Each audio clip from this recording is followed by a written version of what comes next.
لک الحمد یا اللہ والصلاة والسلام علیک یا رسول اللہ اما بعد فاعوذ باللہ من الشیطان الرجیم بسم اللہ الرحمن الرحیم وَإِن كُنتُمْ جُنُبًا فَاطَّهَّرُوا صدق اللہ مولانا العظیم وصدق رسولہ النبی الکریم۔ معزز و مکرم سامعین محترم، السلام علیکم ورحمۃ اللہ وبرکاتہ۔ حضرات محترم، آج ہم آپ لوگوں کے روبرو غسل کے کچھ اہم ترین اور ضروری مسائل لے کر کے آئے ہیں اور کچھ ایسی باتوں کو پیش کریں گے کہ جن باتوں اور جن امور کا لحاظ اور احتیاط نہ کرنے کی وجہ سے ہمارا غسل درست نہیں ہوتا ہے۔ اگر ہم پہلے سے ناپاک ہیں اور غسل کرتے ہیں اور کچھ ایسی باتیں ہیں کہ اگر ہم ان کا لحاظ نہ کریں تو ہمارا غسل ہی نہیں ہوتا ہے، لہٰذا آج ہم ان میں سے چند باتیں آپ لوگوں کے روبرو رکھیں گے، چونکہ بہت سے لوگ غفلت کی بنا پر اور کچھ ایسے بھی ہیں جو نہ جاننے کی بنا پر ایسا کر ڈالتے ہیں اور اپنا غسل صحیح سے نہیں کر پاتے ہیں، ان کا غسل ہوتا نہیں ہے۔ تو آپ حضرات جو کچھ بیان کیا جائے اس کو بغور سماعت فرمائیں اور اس پر عمل کر کے اپنے غسل کو اگر درست نہیں کر رہے ہیں تو درست کریں۔ حضرات محترم، سب سے پہلے ہم غسل کا بیان قرآن مقدس کی آیت کریمہ کے حوالے سے بیان فرماتے ہیں۔ جیسا کہ میں نے خطبہ میں آیت کریمہ پڑھی، اللہ رب العزت قرآن مقدس میں ارشاد فرماتا ہے وَإِن كُنتُمْ جُنُبًا فَاطَّهَّرُوا،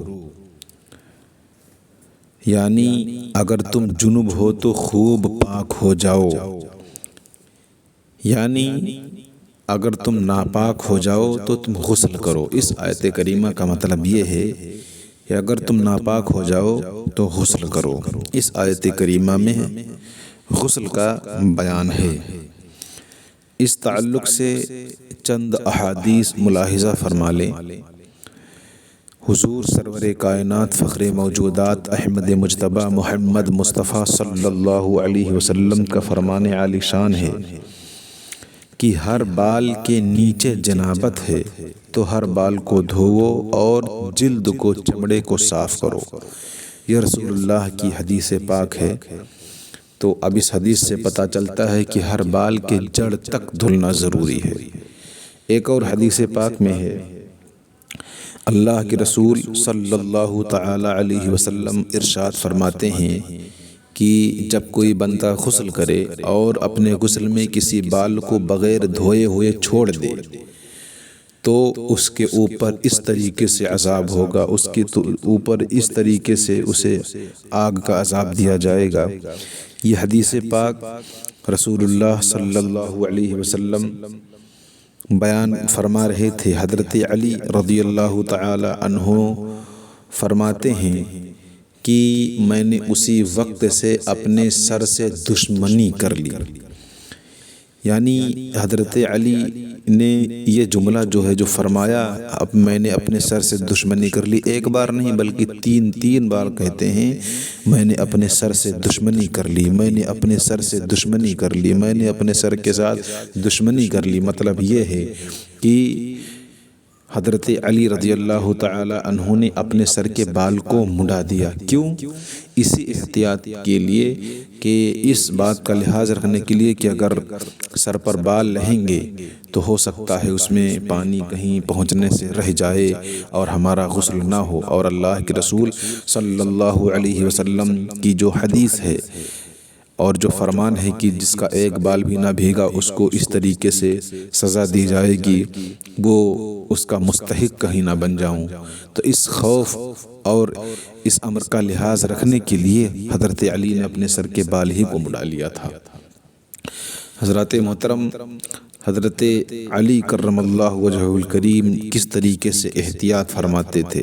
اب چونکہ وہ عرب ممالک میں اور عرب شریف میں اس وقت خاص کر کے پانی وغیرہ کا اس قدر اہتمام و انتظام اور پانی کی اتنی سہولت نہیں تھی جس قدر سہولت آج ہمارے یہاں ہے، تو اسی وجہ سے حضرت علی رضی اللہ تعالیٰ عنہ نے اپنے سر کے بال ہی کو مڈا لیا تھا۔ حضرات محترم، وضو کے غسل کے تعلق سے بہت ساری احادیث اللہ کے رسول صلی اللہ علیہ وسلم کی موجود ہیں۔ ہم نے 2 حدیث پاک سنایا، اس کا مفہوم بیان کیا۔ اب آئیے ہم غسل کے ضروری مسائل کی طرف چلتے ہیں۔ غسل کا جو کیا نام ہے اہم مسئلہ ہے، یعنی وہ مسئلہ جس پر توجہ نہ دینے کی وجہ سے ہم اپنے غسل کو خراب کر لیتے ہیں، غسل کو درست نہیں کر پاتے ہیں، بلکہ بعض صورتوں میں غسل ہوتا ہی نہیں ہے۔ تو اب جب غسل ہوا نہیں تو ایسے شخص پر کیا نام ہے نماز پڑھنا اور اس کو قرآن چھونا، تلاوت کرنا، یہ سب بالکل قطعاً گناہ کا کام ہے، اس سے بچنا لازم ہے جب تک غسل کو صحیح سے نہ کر لے۔ تو اب آپ غسل کے مسائل سماعت فرمائے۔ حضرات، غسل کے اندر 3 چیزیں فرض ہیں۔ ان میں سے ایک فرض ہے کلی کرنا، دوسرا ہے ناک میں پانی چڑھانا، تیسرا ہے سر سے لے کر پاؤں تک پورے جسم پر پانی بہانا۔ یہ 3 فرائض ہیں۔ اب ان 3 فرضوں میں کن امور کا ہمیں خصوصاً احتیاط کرنا چاہیے، کن باتوں کا خاص کر کے خیال رکھنا چاہیے، ان کو سماعت فرمائے۔ دیکھیے، سب سے پہلے کلی کرنے میں جو ہے، چونکہ کلی کرنا فرض ہے، کلی کرنے کا دائرہ کہاں سے کہاں تک ہے، یعنی منہ میں کہاں تک پانی پہنچانا چاہیے۔ تو دیکھیے، جو زبان ہے ہماری، اس زبان کی جو جڑ ہے، جہاں پر حلق کے کنارے سے جہاں پر سے زبان شروع ہوتی ہے، وہاں سے لے کر کے اور یہاں سامنے ہونٹوں تک پورا اندر کا حصہ یہ منہ ہے، اور اس کے اندر ہر پرزے، ہر گوشے، ہر کونے تک اور ہر دانتوں کی جڑ تک اور زبان کے نچلے حصے میں پانی پہنچانا ضروری ہے۔ یہاں تک کہ اگر دانت میں کوئی چیز پھنسی ہوئی ہے تو اس کو نکال کر کے چھوڑا کر کے اس کے نیچے پانی پہنچانا ضروری ہے۔ اگر کوئی حصہ باقی رہے گا، کوئی چیز چپکی رہ گئی، تو ایسی صورت میں غسل درست نہیں ہوگا۔ ہاں، کچھ چیزیں ایسی ہیں کہ اگر وہ دانت پر لگی ہوں تو ان کو بغیر چھڑائے ہی غسل ہو جائے گا، لیکن وہ کون سی چیزیں ہیں؟ ایسی چیزیں ہیں جن کے چھڑانے میں مشقت ہو، جن کے چھڑانے میں پریشانی ہو، جن کے چھڑانے میں بندہ حرج میں مبتلا ہو جائے۔ مثلا کسی کا دانت ہل رہا تھا اور اس نے اپنے دانت کو تار سے بندھوایا، تو جس نے اپنے دانت کو تار سے بندھوایا ہے تو ظاہر سی بات ہے کہ تار کے نیچے پانی نہیں پہنچے گا، اور جب پانی نہیں پہنچے گا تو ہونا تو یہ چاہیے تھا کہ غسل نہ ہو، لیکن اس تار کو نکالنے میں، ہٹانے میں مشقت اور پریشانی اور دشواری ہے، اور بہت زیادہ اس میں دقتیں ہیں۔ لہٰذا اب اگر کوئی بغیر تار ہٹائے ہی غسل کر لیتا ہے تو ایسی صورت میں اس کا غسل ہو جائے گا۔ اور اسی طریقے سے اگر کسی نے اپنے دانت کے خالی جگہ میں مسالہ بھروا لیا ہو، جیسے کہ کچھ لوگ کرتے ہیں کہ دانت کی خالی جگہ میں مسالہ بھروا لیتے ہیں، تو اب اس مسالہ کو نکال کر کے بھی اس جگہ کا دھلنا یہ بہت مشقت اور مضرت کا باعث، وہ چھوٹ نہیں سکتا ہے۔ لہٰذا ان کے لیے بھی چھوٹ دی گئی ہے کہ وہ حضرات اگر غسل کریں تو ان کو اس مسالہ کو چھڑانے کی ضرورت نہیں ہے۔ اور اسی طریقے سے کچھ حضرات پان گٹکا اور ڈلی کھاتے ہیں تو ان کے دانتوں پر چونا وغیرہ کھانے کی وجہ سے، ڈلی کھانے کی وجہ سے ایک اس طریقے سے پرت بن جاتی ہے جو کہ نیچے پانی پہنچنے سے مانع ہوتی ہے، لیکن کہ اس کے نیچے پانی نہیں پہنچتا ہے، لیکن اس پرت کو چھڑانا یہ بہت مشقت اور مشکل کام ہے، مشقت کا اور مشکل کام ہے۔ لہٰذا اب ان کے لیے رخصت ہے کہ وہ اس مشکل میں نہ پڑیں، بلکہ ویسے ہی غسل کر لیں، ان کا غسل ہو جائے گا۔ اور کلی کرنے میں جو ہے غسل کی کلی کی جائے یا وضو کی کلی کی جائے، اس میں غرارہ بھی کیا جائے۔ جب اچھے سے غرغرہ کیا جائے گا تو ہر گوشہ ہر خوشہ اور ہر گوشے میں ہر کونے میں پانی پہنچ جائے گا۔ لیکن کلی کرنے کے ساتھ جو غرارہ کیا جاتا ہے اس میں اس بات کا خیال رکھیں کہ اگر روزے کی حالت میں رہیں تو غرارہ نہ کریں، ویسے ہی احتیاط کے ساتھ کریں کہ منہ کے ہر گوشے میں پانی پہنچ جائے۔ لیکن اگر غرارہ کریں گے تو اب ایسی صورت میں پانی اندر جا سکتا ہے، تو اگر اندر پانی چلا گیا، حلق میں چلا گیا تو روزہ ہی ٹوٹ جائے گا۔ لہٰذا روزے کی حالت میں غرارہ کی اجازت نہیں ہے۔ اب یہ ہو گیا غسل کا پہلا فرض، اس میں جو احتیاط ضروری تھی اس کو بتایا گیا۔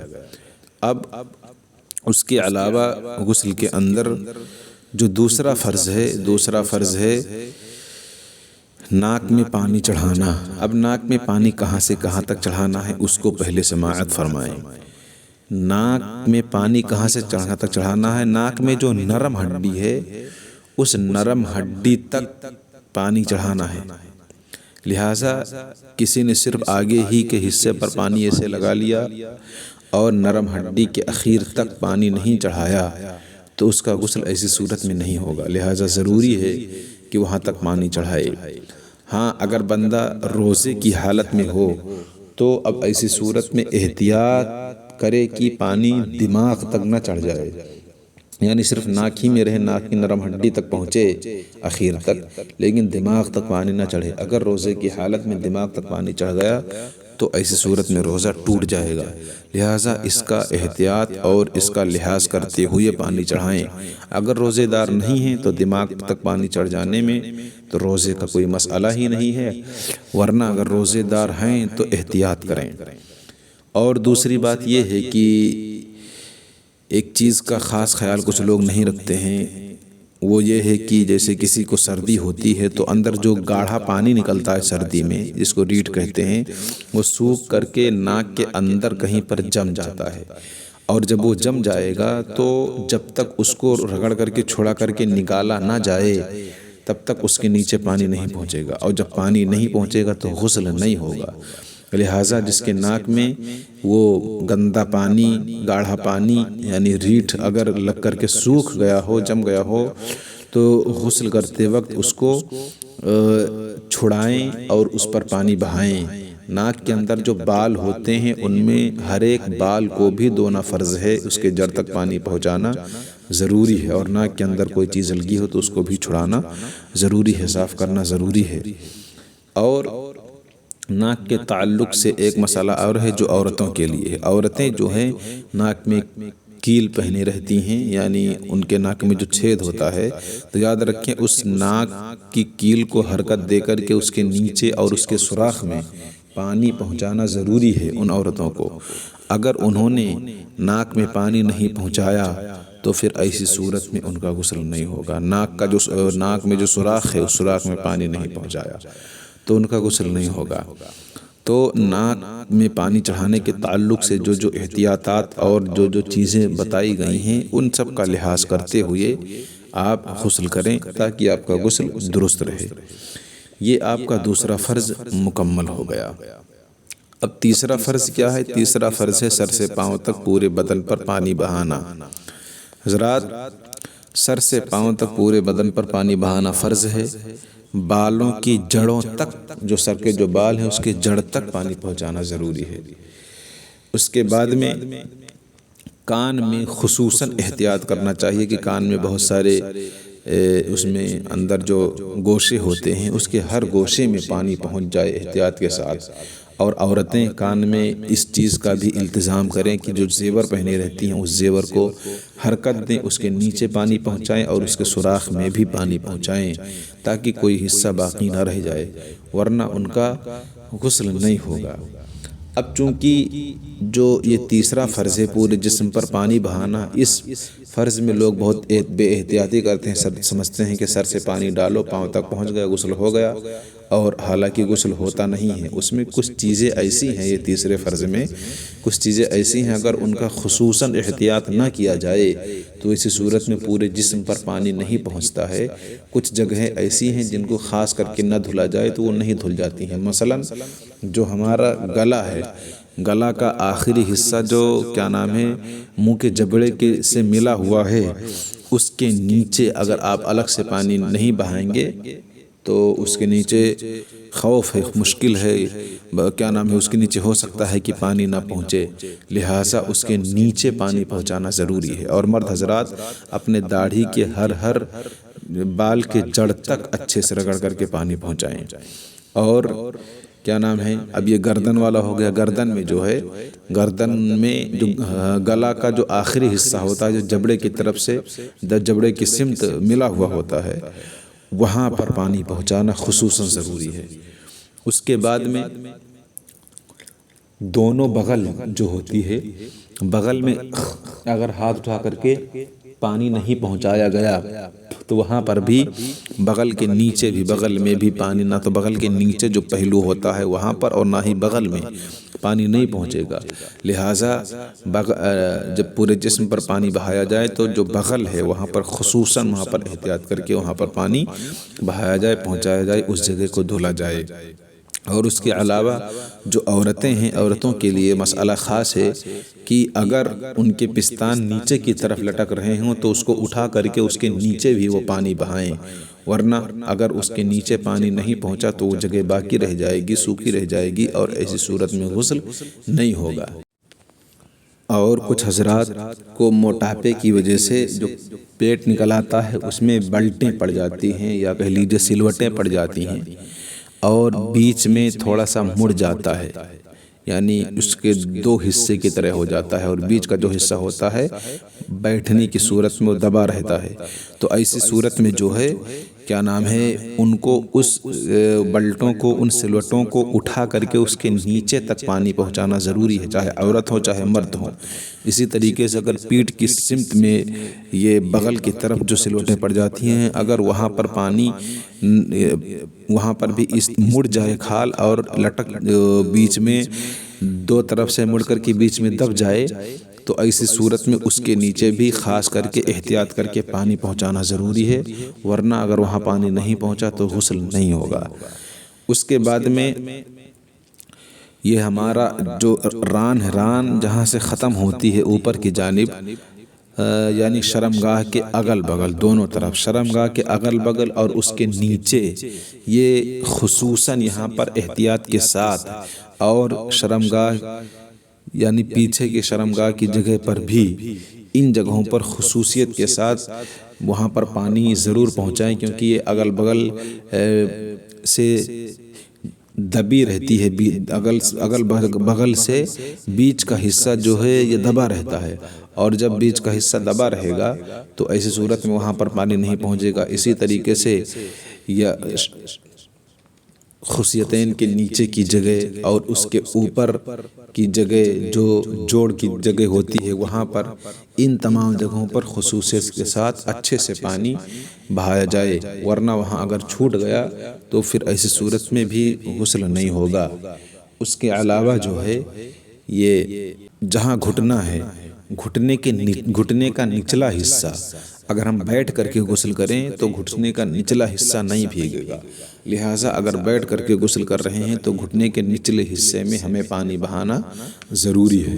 اور اس کے بعد میں اگر ٹھنڈک کا موسم ہے تو ایڑی وغیرہ میں جو ہے، ایڑی میں خشکی زیادہ ہوتی ہے تو وہاں پر اچھے سے رگڑ وغیرہ کر کے، تاکہ اس کے ہر ریشے میں، ہر جو اس میں کیا نام ہے دراریں پڑ جاتی ہیں، ان دراروں میں پانی پہنچ جائے، کوئی جگہ کوئی درار باقی نہ رہ جائے، ورنہ غسل درست نہیں ہوتا ہے۔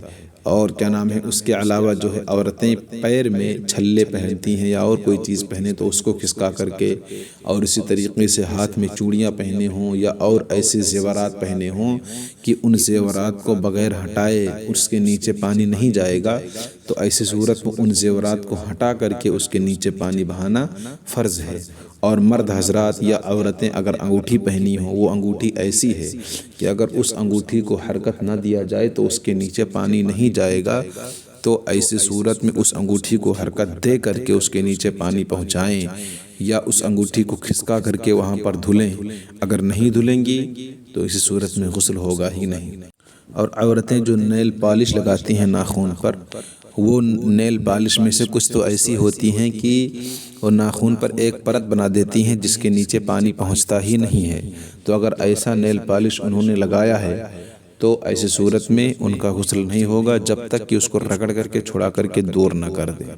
لہٰذا اس بات پر خیال رکھیں کہ اگر نیل پالش لگا ہے یا کوئی اور ایسی چیز، اسی طریقے سے مچھلی جو ہوتی ہے، مچھلی کا جو سنہ ہوتا ہے، یعنی مچھلی کی چمڑی کے اوپر جو سفید سفید گول گول سا ایک قسم کا شیشے کی طرح ایک چیز لگی رہتی ہے، وہ اگر جسم پر چپک جائے تو اس کے نیچے پانی نہیں پہنچتا ہے، ایسی صورت میں غسل نہیں ہوگا اگر وہ جسم پر چپکا ہوا ہے۔ لہٰذا اس کو چھڑا کر کے دور کریں اور اس کو نیچے پانی بہا کر کے اپنے غسل کو درست اور صحیح کریں۔ تو یہ تیسرے فرض کی تفصیل ہو گئی ہے۔ یہ تینوں فرائض کے جو اہم غصے تھے اس کو ہم نے بیان کر دیا ہے۔ اس میں ہو سکتا ہے بہت ساری باتیں چھوٹ بھی گئی ہوں، لیکن جو کچھ بیان ہوا ہے اس پر آپ حضرات اچھے سے عمل کریں، اور کیا نام ہے، جب اس پر عمل کریں گے تو آپ کا غسل درست ہوگا اور آپ آخرت میں اس کا اجر ملے گا، اس کا بہت زیادہ ثواب ملے گا۔ استغفر اللہ ربی من کل ذنب واتوب الیہ، استغفر اللہ ربی من کل ذنب واتوب الیہ، استغفر اللہ ربی من کل ذنب واتوب الیہ۔ یہ جو کچھ بیان ہوا ہے مولا تبارک و تعالیٰ کی بارگاہ میں دعا ہے مولا تعالیٰ اس کو قبولیت کا درجہ عطا فرمائیں اور اس کو ہر ایک کے لیے مفید بنائیں اور ہر کوئی اس سے فائدہ بھی اٹھائے۔ وما علینا الا البلاغ۔ السلام علیکم ورحمۃ اللہ وبرکاتہ۔